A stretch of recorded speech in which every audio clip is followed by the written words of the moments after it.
Bom dia, amada igreja. Que a graça, a paz, o amor e a misericórdia do nosso Deus estejam presentes em nossas vidas nesta manhã. Convido você a abrir sua Bíblia no livro do Êxodo, capítulo 20, versículo 7. O livro do Êxodo, capítulo 20, versículo 7. Nós estamos em recesso da nossa escola bíblica dominical, nas salas, nas classes, mas a escola permanece. E desta feita, hoje pela manhã, nós estaremos em culto, mas também tendo a nossa aula da escola bíblica dominical. Êxodo capítulo 20, versículo 7 diz: Não tomarás o nome do Senhor teu Deus em vão, porque o Senhor não terá por inocente o que tomar o seu nome em vão. Vamos orar, queridos. Senhor, obrigado por estarmos em Tua casa, em Tua presença. Obrigado porque o Senhor é o Deus que cuida de nós, é o Deus que nos guarda, nos protege, o Deus que nos dá vida, o Senhor que enche o nosso coração de esperança e de alegria, o Senhor que cuida de maneira especial de cada um. Obrigado por esta manhã em Tua presença. Obrigado por todos os queridos irmãos e irmãs que aqui estão. Obrigado por aqueles que não puderam vir. Obrigado por aqueles que estão em viagem de férias, por aqueles que ainda sairão em viagem de férias. Obrigado por aqueles que estão em missão, Senhor. Cuida deles. Cuida do Teu povo, Senhor. E eu te peço de maneira especial, nesta manhã, fala-nos ao coração e dá-nos o conhecimento da Tua palavra. Ministra-nos, Senhor, sim, para a glória do Teu nome, é o que nós te pedimos, Senhor. No nome de Jesus, amém. O nome sobre todo nome. Esse é o título do nosso sermão, do nosso estudo nesta manhã. Eu gostaria inicialmente de lembrar aos irmãos que nós começamos a estudar os 10 mandamentos nas férias da Escola Bíblica Dominical, no início do ano. E agora estamos retomando esse estudo por ocasião das férias do mês de julho. Estudamos naquela ocasião o preâmbulo da lei, a parte preliminar e introdutória, a tudo que foi prescrito pelo Senhor Deus no Decálogo. E estudamos os 2 primeiros mandamentos. Eu gostaria de fazer uma breve revisão para que possamos avançar. Bom, primeiro, aprendemos que o preâmbulo do Decálogo, a parte preliminar, que está no versículo 1 e 2, é a explicação daquilo que se verá. Tudo que será dito nos 10 mandamentos tem a base justamente nesse preâmbulo. Deus, no momento em que confirmava a aliança com o seu povo, estava se auto-revelando como aquele que tem direito de propriedade sobre Israel. Primeiro, por havê-lo criado, ele é o Deus criador. E segundo, porque havia tirado Israel do cativeiro do Egito, do lugar de aperto do Mitzraim.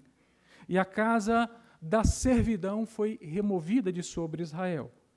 O entendimento do Decálogo passa pelo entendimento direto de propriedade de Yahvé sobre o seu povo. Direito por haver criado, mas não somente isso, direito por haver libertado, direito por haver conduzido, direito por estar com eles e por prover todas as coisas. Depois nós estudamos sobre o primeiro mandamento, não terás outros deuses diante de mim. O Senhor Deus Todo-Poderoso, Yahvé, vindicava a sua exclusividade como Senhor, como Deus, enfatizando ao povo a necessidade dessa exclusividade, para que pudessem caminhar com Ele. O povo de Deus precisava estar seguro da existência de apenas um único e verdadeiro Deus, porque o território onde habitaria Canaã era um lugar de adoração de vários deuses pagãos, e que Yahvé não conceberia dividir espaço com outra pseudo-divindade. Depois, nós aprendemos no segundo mandamento: não farás para ti imagem de escultura, nem semelhança alguma em que há em cima dos céus, nem embaixo da terra, nem nas águas, e assim por diante. O Senhor estava falando proibindo que imagens de escultura fossem feitas, não é? Que aquele caminho de idolatria deveria ser evitado por Israel. E nem mesmo imagens acerca da própria pessoa de Deus era concebida pelo Senhor. A proibição se dava porque as imagens abririam um caminho para a idolatria que era completamente proibida pelo Senhor. Então, as imagens, mesmo que fossem de Deus, não fariam justiça aos atributos visíveis e invisíveis do nosso Deus, do nosso eterno Senhor. Hoje, trataremos então do terceiro mandamento. Não tomarás o nome do Senhor teu Deus em vão, porque o Senhor não terá por inocente o que tomar o seu nome em vão. É claro, querido, que certamente você já ouviu alguém dizer: antes de falar o meu nome, lave a sua boca com sabão. Ou talvez alguém mais exigente que possa dizer: antes de falar mal de mim, lave a sua boca com água sanitária. Será que era algo mais ou menos assim que o Senhor estava tratando no terceiro mandamento? Ou será que o terceiro mandamento tem o condão de nos afastar do nome de Deus? Bom, para entendermos o mandamento, precisamos antes falar sobre o nome de Deus. Apresentar o nome de Deus. O primeiro nome que o Senhor se dá a conhecer aparece no texto bíblico no livro de Gênesis, no capítulo 17, no versículo 1. Por favor, abra sua Bíblia comigo, estamos em aula e eu gostaria que você acompanhasse os textos. Nós vamos com calma e temos um tempo bastante razoável para que possamos fazê-lo. Gênesis capítulo 17, versículo 1. Diz a palavra do Senhor: quando atingiu Abrão a idade de 99 anos, apareceu-lhe o Senhor e disse-lhe: eu sou o Deus Todo-Poderoso, anda na minha presença e sê perfeito. Para os patriarcas, a partir de Abraão, Deus se revelou como o Todo-Poderoso, como El Shaddai. Ou seja, o nome El Shaddai apontava para os atributos de Deus, especialmente para o seu poder grandioso e eterno e incomparável. Assim, o Todo-Poderoso do Gênesis é o único capaz de criar todas as coisas. Ele é o Deus criador, mas também é o Deus sustentador, o Deus mantenedor, o Deus nutridor de todas as coisas que existem.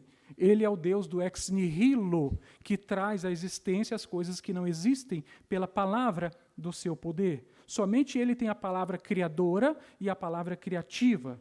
Deus é o único capaz de satisfazer o homem de todas as coisas que ele necessita. Já no livro de Êxodo, queridos, percebam, o Senhor se revelou a Moisés pelo nome Yahvé. Vejamos o texto de Êxodo, no capítulo 3, versículos 13 a 15. Êxodo, capítulo 3, versículos 13 a 15.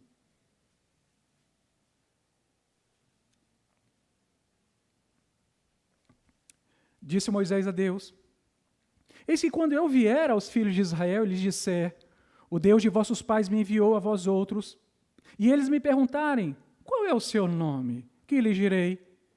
Disse Deus a Moisés: eu sou o que sou. E disse mais: assim dirás aos filhos de Israel: eu sou, me enviou a vós outros. Disse Deus ainda mais a Moisés: assim dirás aos filhos de Israel: o Senhor, o Deus de vossos pais, o Deus de Abraão, o Deus de Isaque, o Deus de Jacó, me enviou a vós outros. Este é o meu nome eternamente. Assim serei lembrado de geração em geração. Não se tratava do Senhor estar assumindo um novo nome. Se tratava do Senhor estar demonstrando o seu nome pessoal.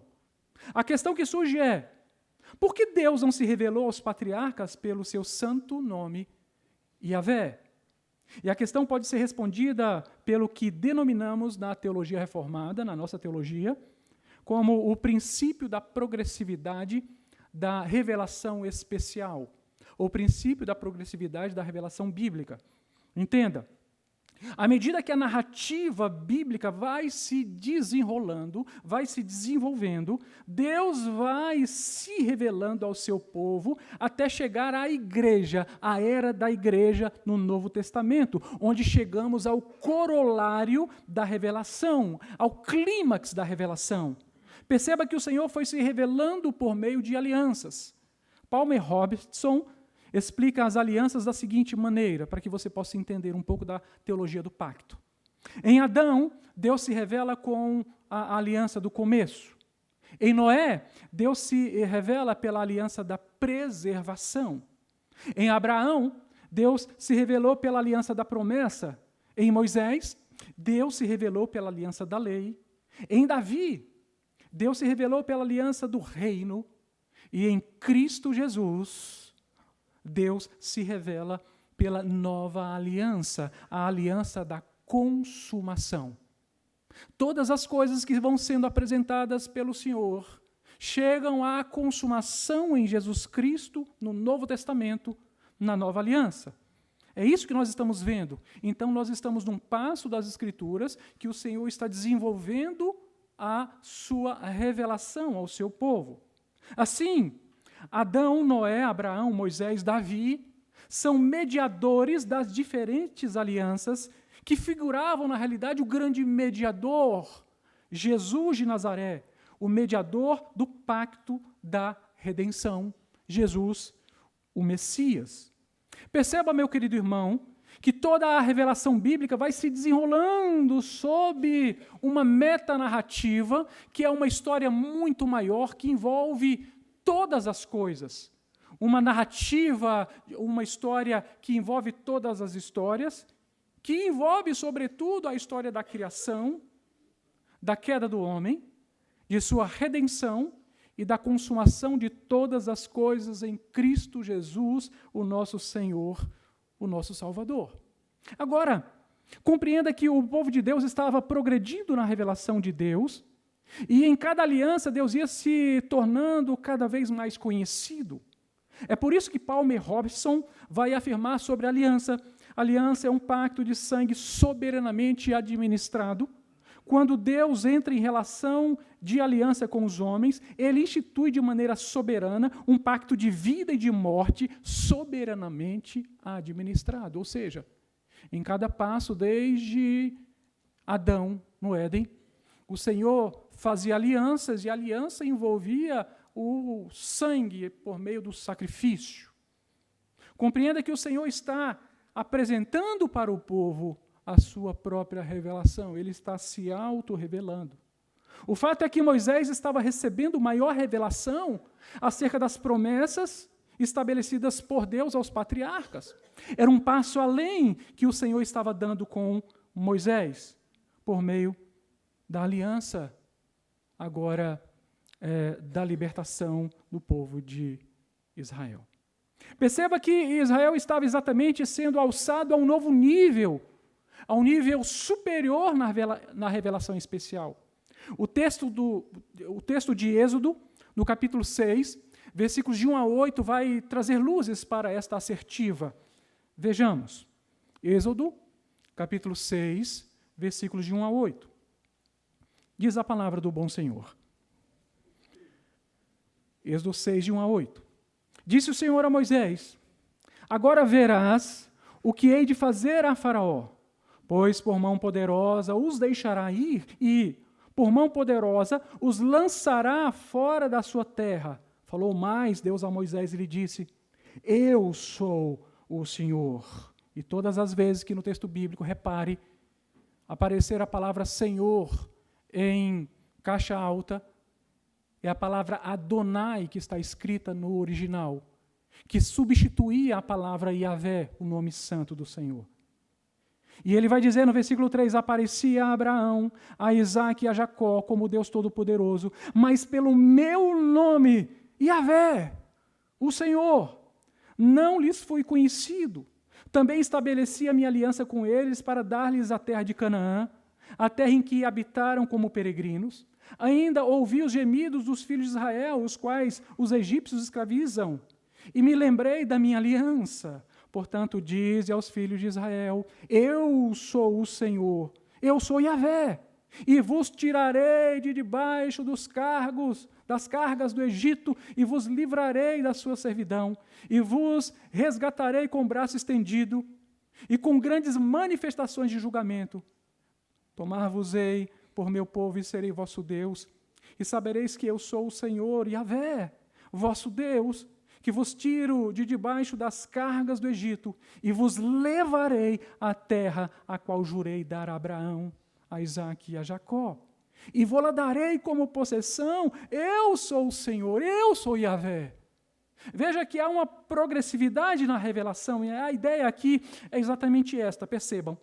No Êxodo 3, o Senhor se revelou a Moisés como Yahvé, e passou a se relacionar com ele de forma pessoalíssima, e também passou a se revelar a Israel por meio de Moisés. Então o Senhor busca libertar o povo do Egito.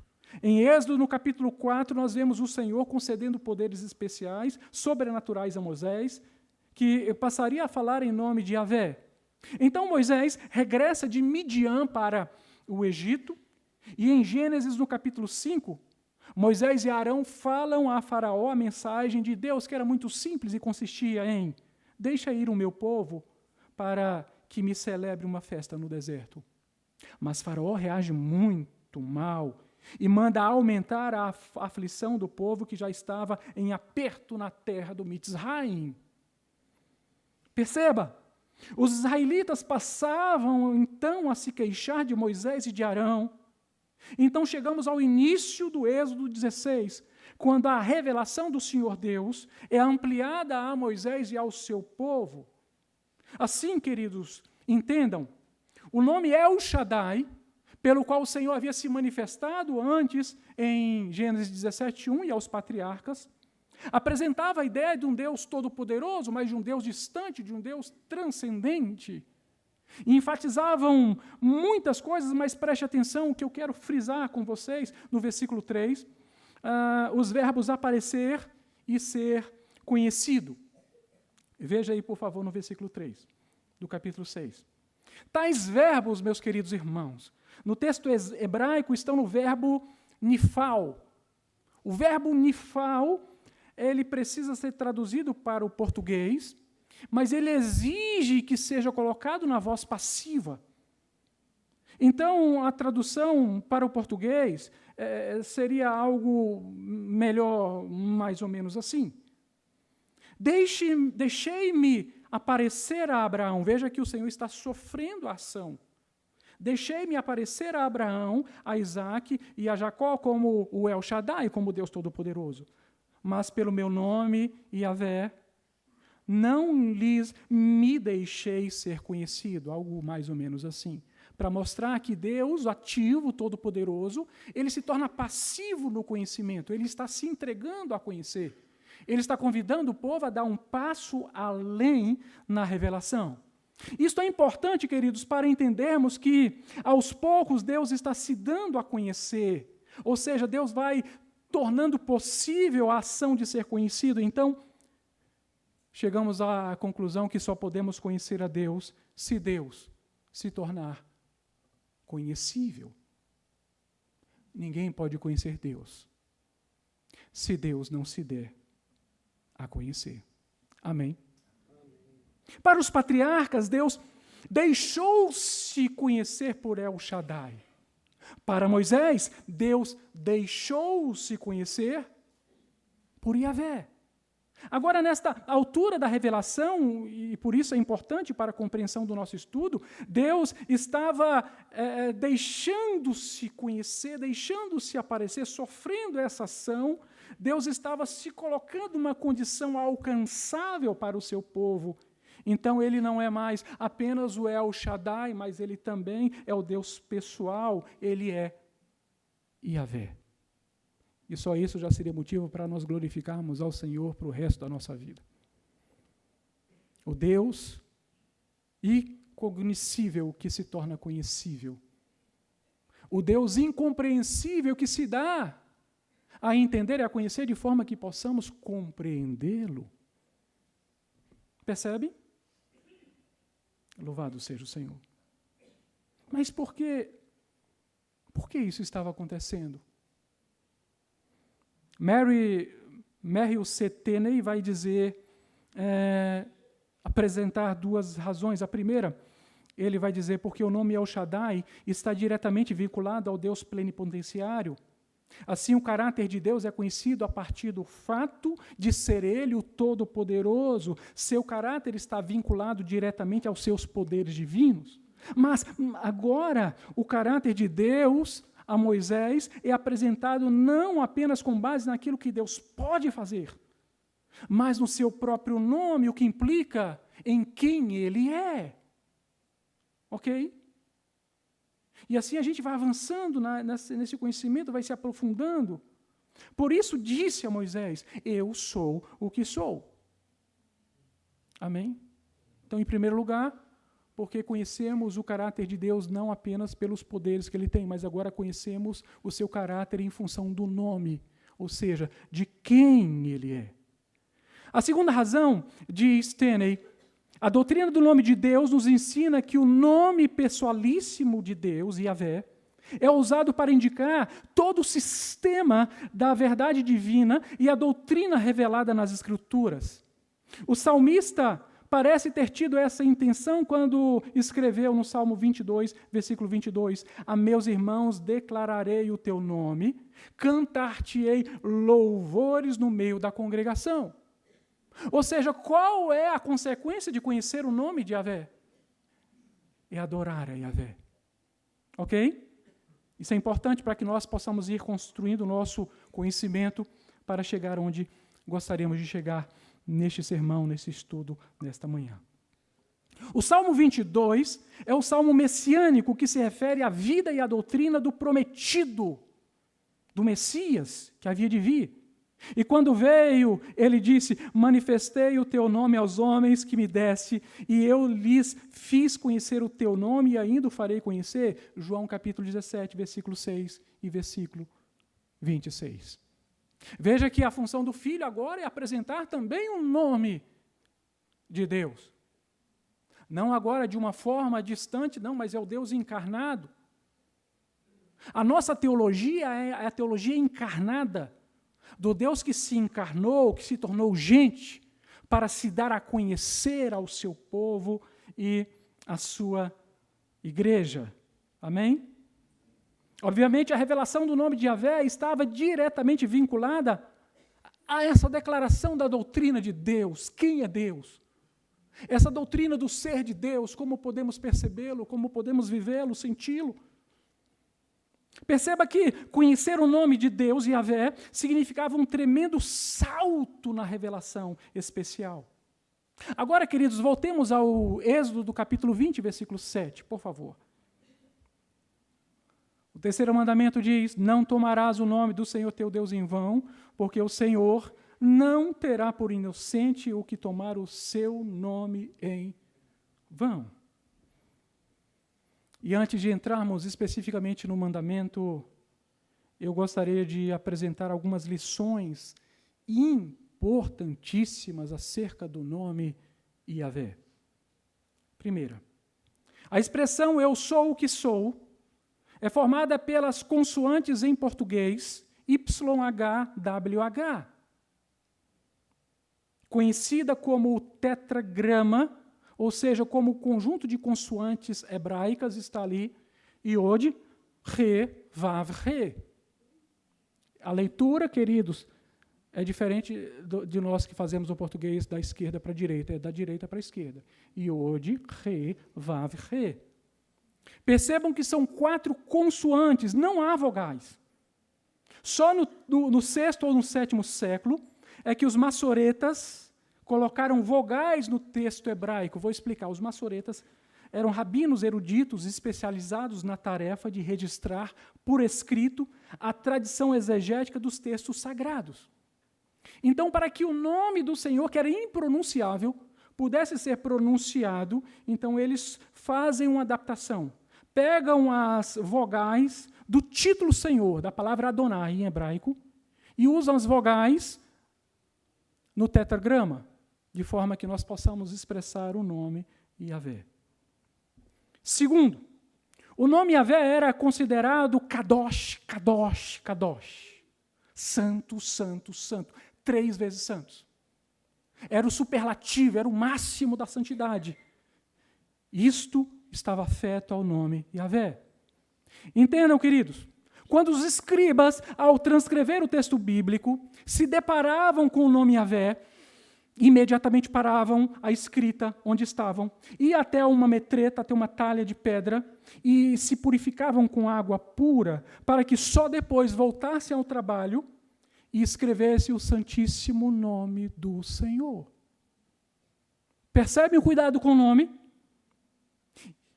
E mesmo assim, passaram a utilizar o termo Adonai, Senhor, onde no original estava o tetragrama. Yod, Re, Vav, Re.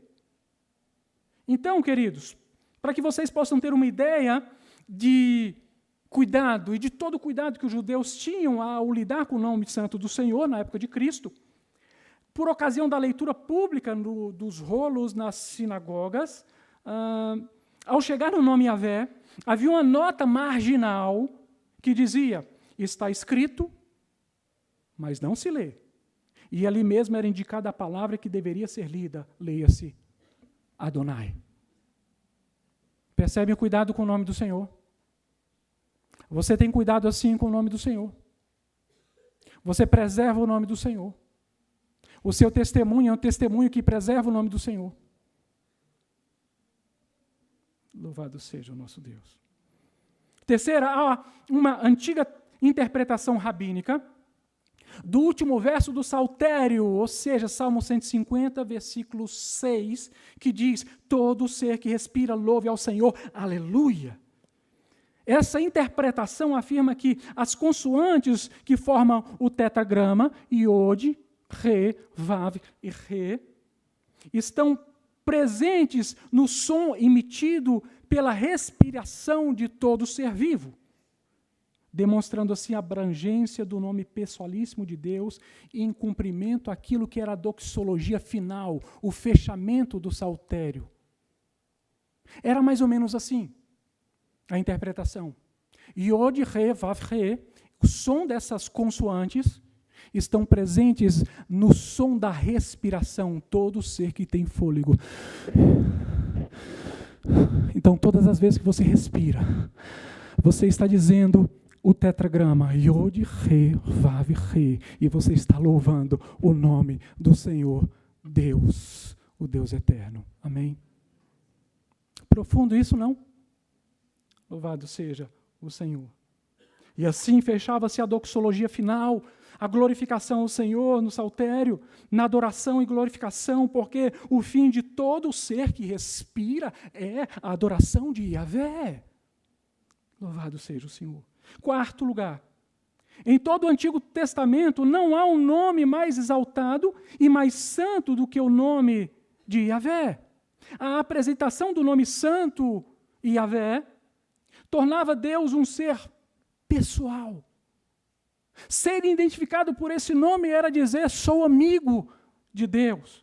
O Deus pessoal do povo de Israel, o Deus relacional, o Deus que caminha com o seu povo, o Deus que está nutrindo com o seu povo de todas as coisas que são necessárias e excepcionalmente e especialmente a vida. É o Deus que nos garante vida.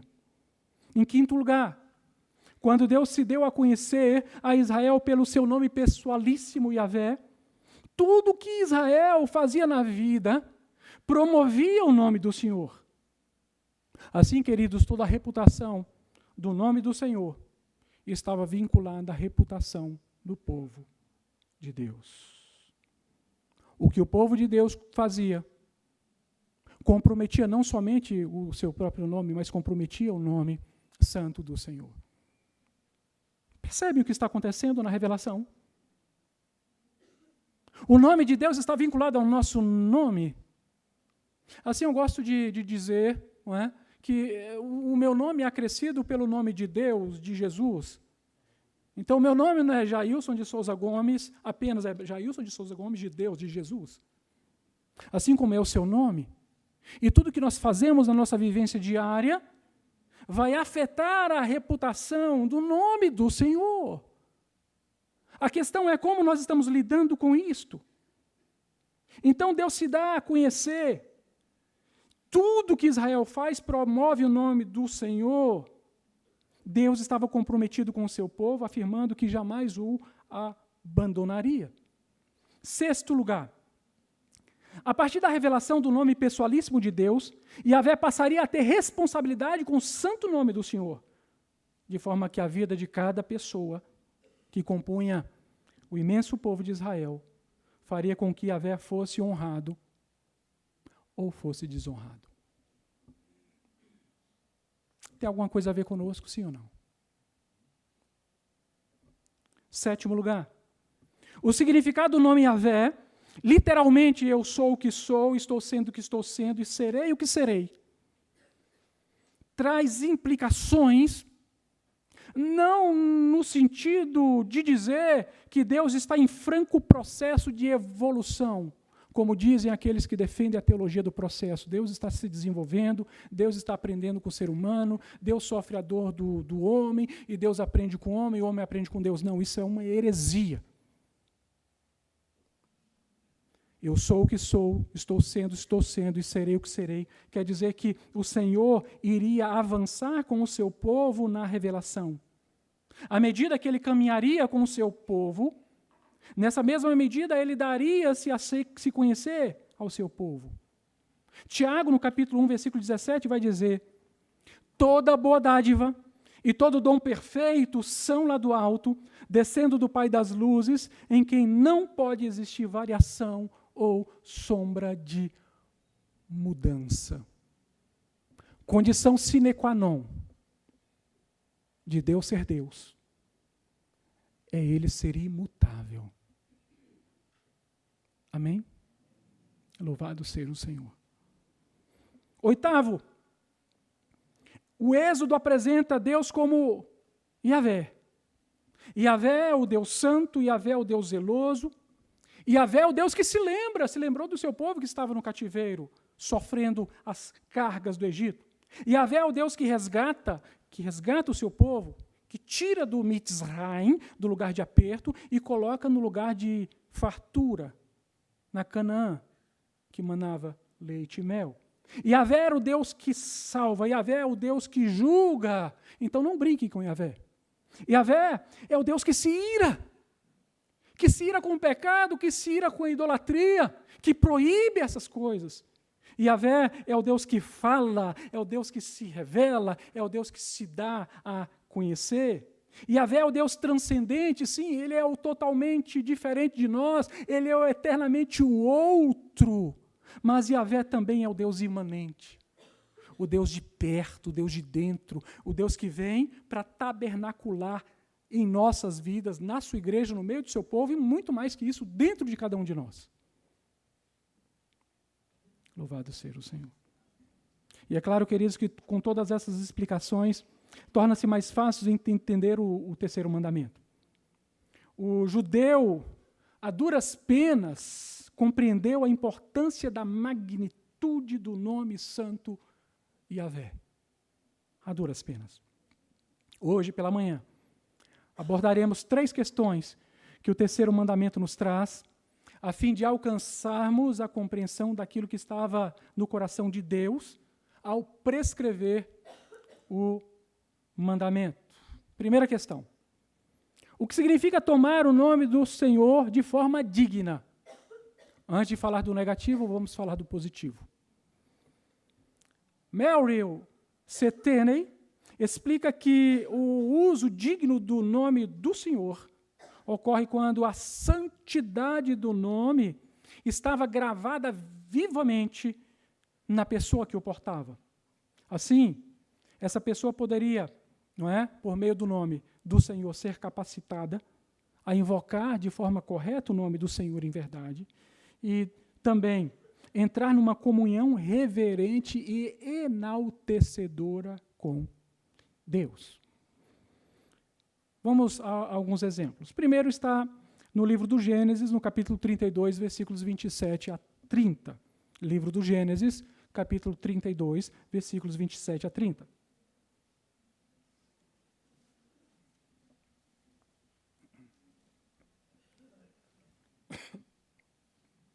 primeiro exemplo é de Jacó. Diz a eterna palavra. Perguntou-lhe, pois, como te chamas? Respondeu, Jacó. Então disse, já não te chamarás Jacó, e sim Israel, pois como príncipe lutaste com Deus e com os homens, e prevaleceste. Tornou Jacó, dize-te, rogo-te, como te chamas? E respondeu ele, porque perguntas pelo meu nome? E o abençoou ali. E aquele lugar chamou Jacó Peniel, pois disse, vi a Deus face a face e a minha vida foi salva. Veja o exemplo do nome do Senhor sendo utilizado para enaltecer a salvação que vinha da parte de Deus. Amém? Segundo exemplo, no próprio livro do Êxodo, no capítulo 33, versículo 18, exemplo de Moisés. Livro do Êxodo, capítulo 33, versículo 18. Diz a palavra do Senhor. Então ele disse, rogo-te que me mostres a tua glória.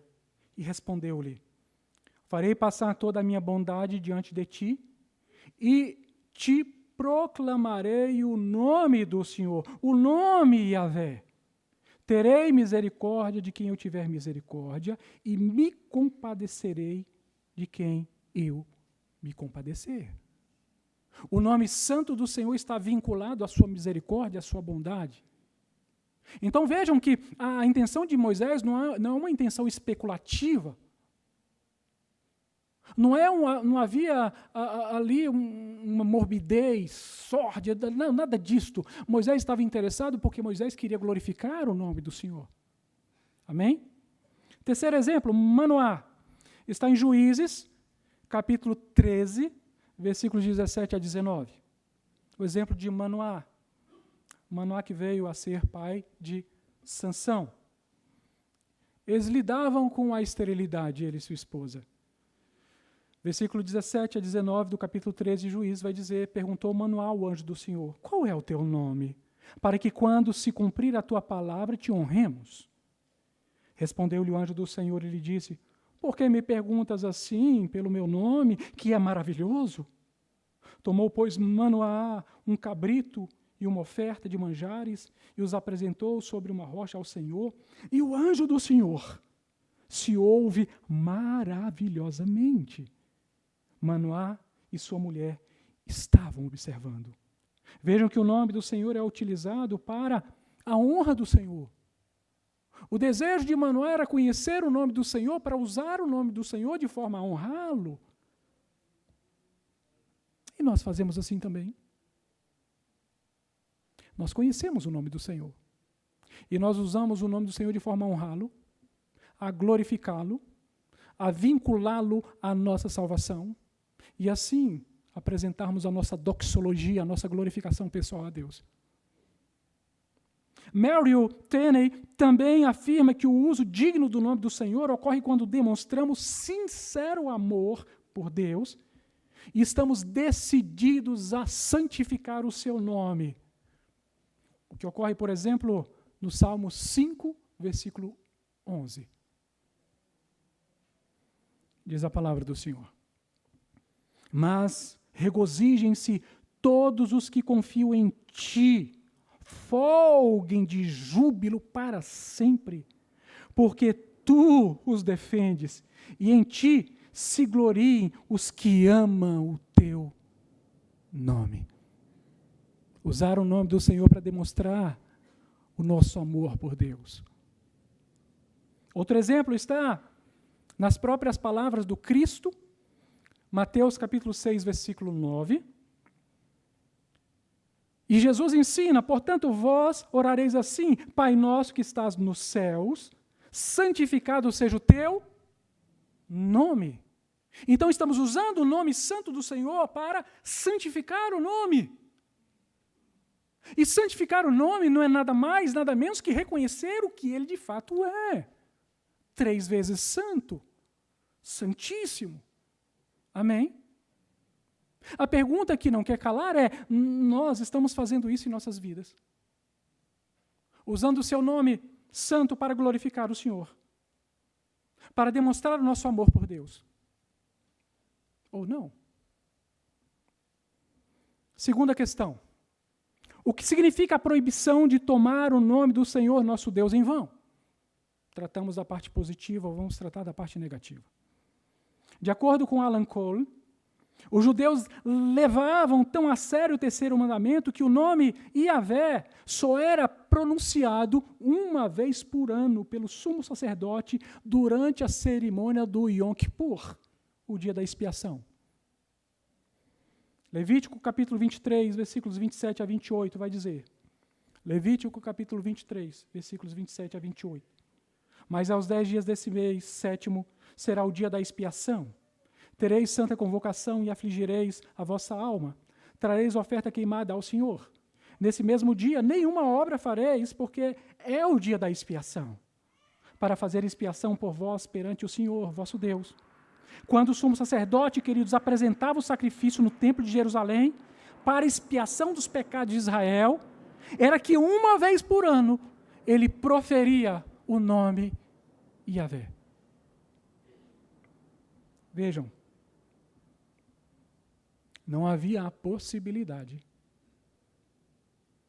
nem por imaginação, de usar de forma irreverente, de forma impensada, incalculada, o nome Yahvé. Isso era veementemente proibido em Israel. Precisamos aprender muito, queridos. A proibição do terceiro mandamento também estava vinculada à proibição de Levítico, capítulo 19, versículo 12. Levítico, capítulo 19, versículo 12, que diz: nem jurareis falso pelo meu nome, pois profanaríeis o nome do vosso Deus. Eu sou Yahvé. Então, jurar falsamente e usar-se do nome do Senhor era extremamente mal, era um mal terrível que se fazia ao nome do Senhor. E era proibido. Russell Shedd explica que era permitido tomar o nome do Senhor para o bem, mas era proibido envolvê-lo em qualquer linguagem profana.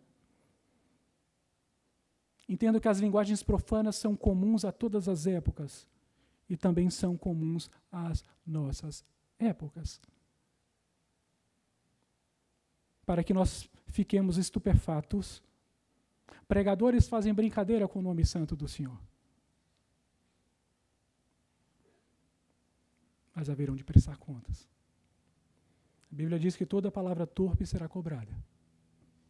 Palavra torpe significa a palavra podre.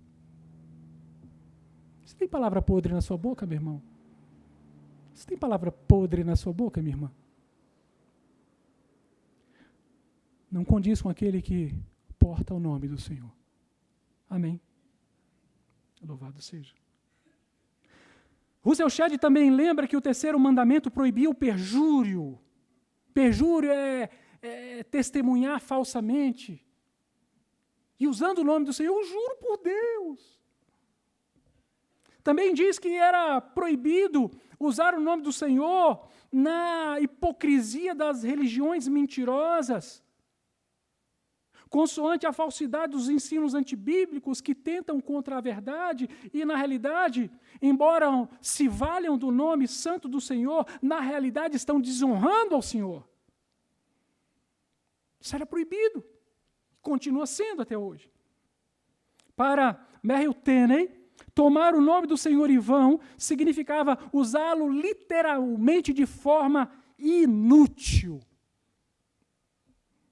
Agora, cuidado, querido, que nós estamos em tempo, querida irmã, querido irmão, do relativismo ético e cultural. Ah, pastor, nada a ver isso aí. Cuidado com o relativismo. Cuidado com a filosofia do tempo presente. Cuidado, querido. Nós cristãos, nós cremos no absoluto da palavra do Senhor. E essa questão nós não negociamos. Cuidado com absolutos relativistas. O relativismo passou a ser o absoluto deles. Olha que coisa sem noção. Cuidado. Usar o nome do Senhor para propósitos que não eram bons, diz Tenney. E ele dá exemplos. O primeiro, usar o nome do Senhor irresponsavelmente, seja na adoração, conforme a proibição que vemos. Abra a tua Bíblia no Salmo 50, versículos 16 e 17. Vamos ver o bom exemplo e o mau exemplo de usar o nome do Senhor na adoração.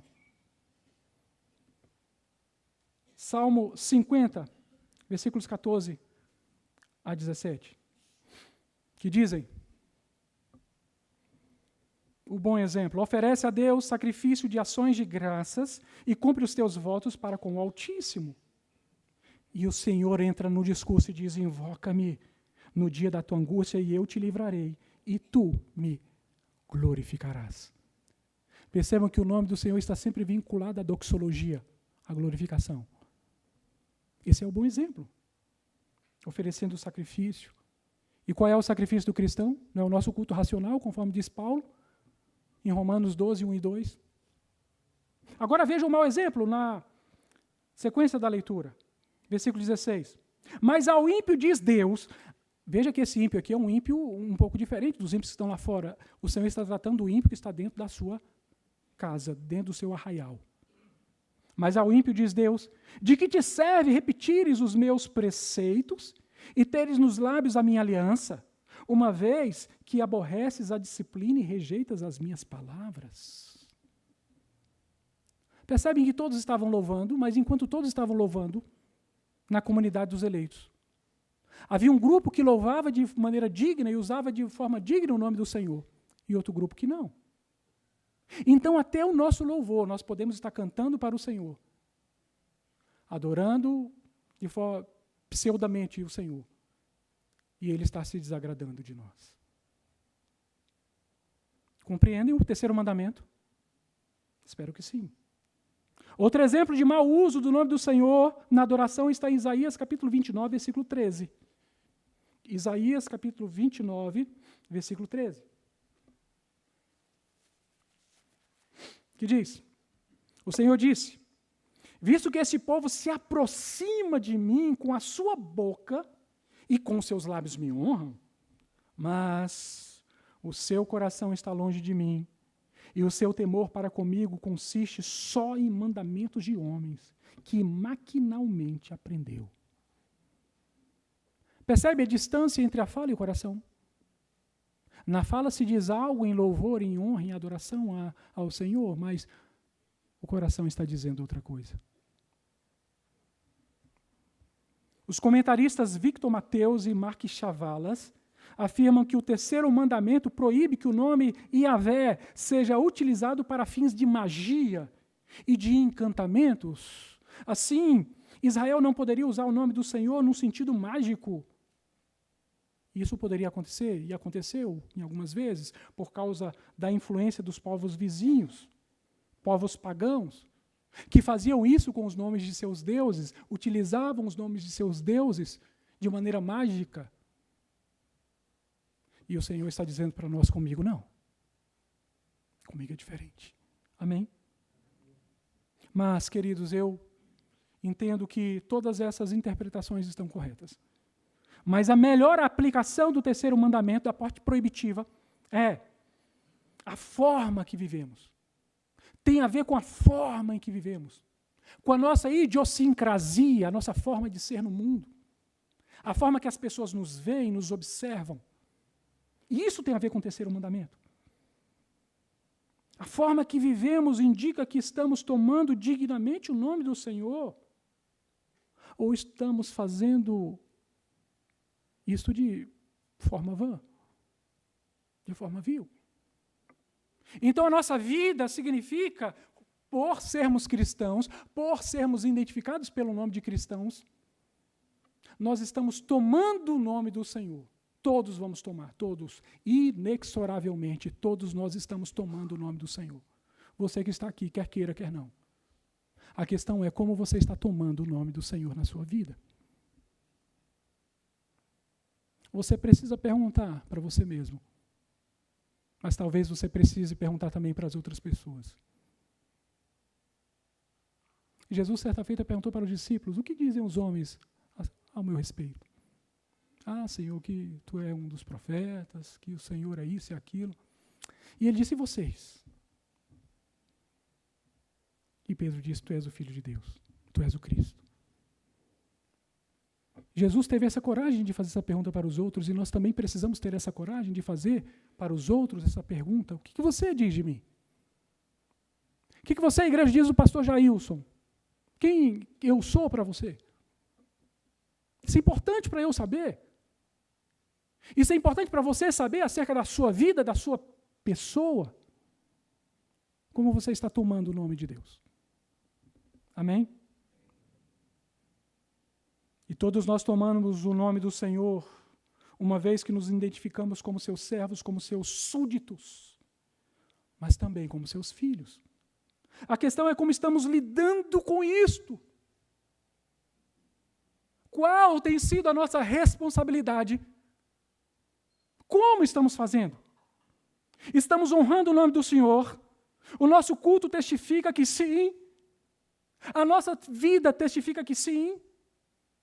As pessoas que nos veem estão glorificando a Deus por causa da forma que nós tomamos o nome do Senhor.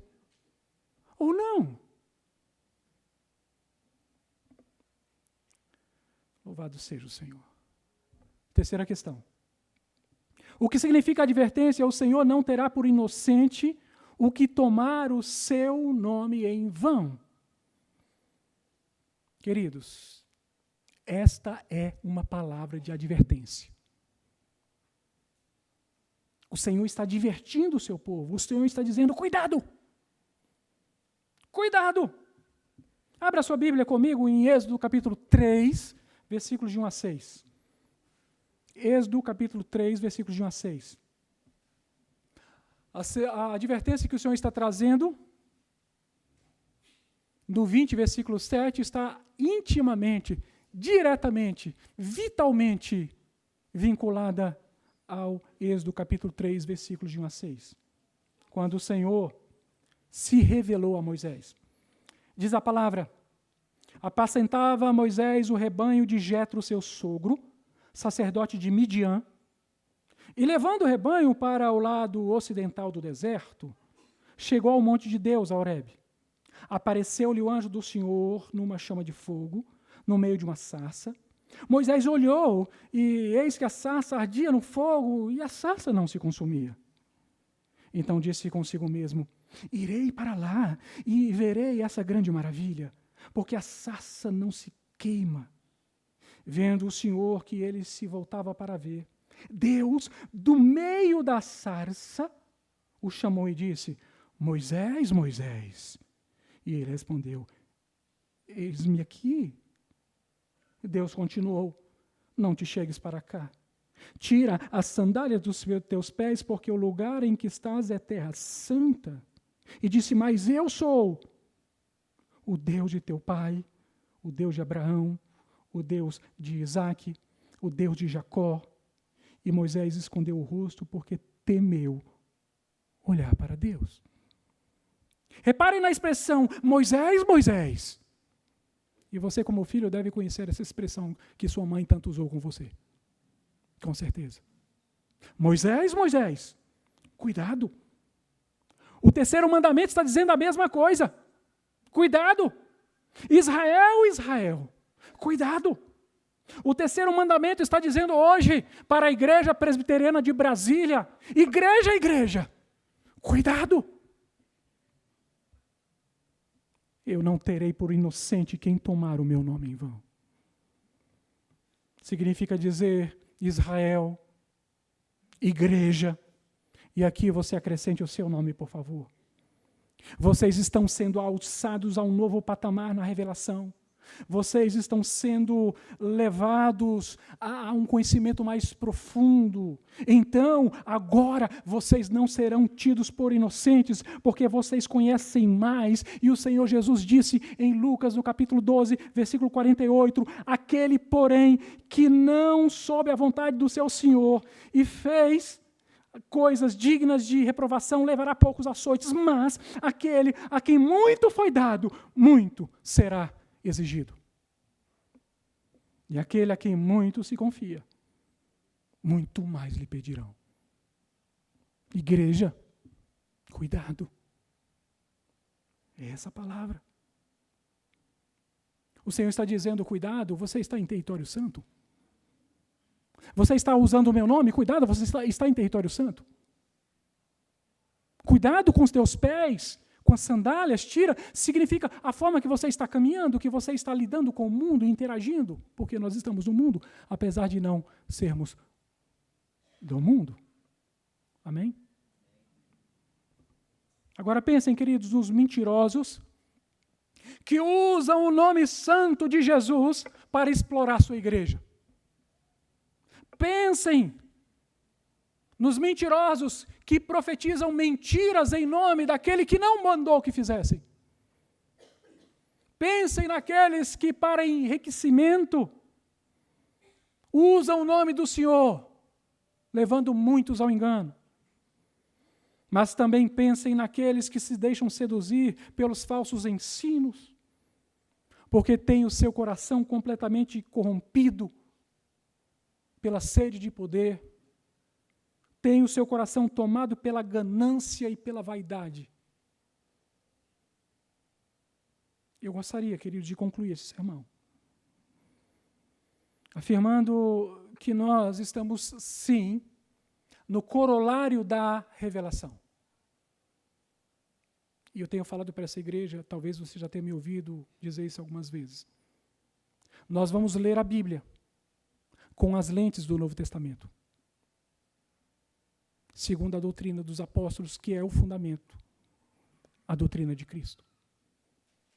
Então nós lemos os profetas, e lemos Moisés, e lemos os Salmos, e lemos os históricos, os livros do Antigo Testamento, os 39 livros, pelas lentes do Novo Testamento. Porque estamos no corolário da revelação. Estamos em Cristo, na aliança da consumação. Na antiga aliança, o maior nome, 3 vezes santo, era o nome zeloso, era o nome Yahvé. Mas prestem atenção. Tudo aquilo que o nome santo do Senhor, Yahvé, representava para o povo de Israel no Velho Testamento, o nome Jesus representa para o Israel de Deus, a igreja, no Novo Testamento. Para o povo hebreu, o nome Yahvé faz lembrar o Êxodo. Para a igreja, o nome Jesus faz lembrar o Calvário e a Cruz de Cruz. O nome Yahvé representa toda a revelação antiga, presente na antiga aliança. Mas o nome Jesus representa toda a revelação, a excelência da revelação presente na nova aliança. Quando Deus se apresentou no Antigo Testamento, Ele disse: eu sou Yahvé, seu Deus, que te tirou da terra do Egito, do Mitzraim, da terra da servidão, da escravidão, do lugar de aperto. Mas quando Jesus se apresentou no Novo Testamento, Ele disse: eu sou o caminho, a verdade e a vida, e ninguém vem ao Pai, senão por mim. Louvado seja o Senhor. O Antigo Testamento apresentou Yahvé como Deus que introduziu Israel na terra de Canaã. E o Novo Testamento apresenta Jesus como Deus que nos introduzirá na Canaã celestial. Entendam, queridos irmãos, a revelação progrediu e chegou ao clímax em Cristo Jesus.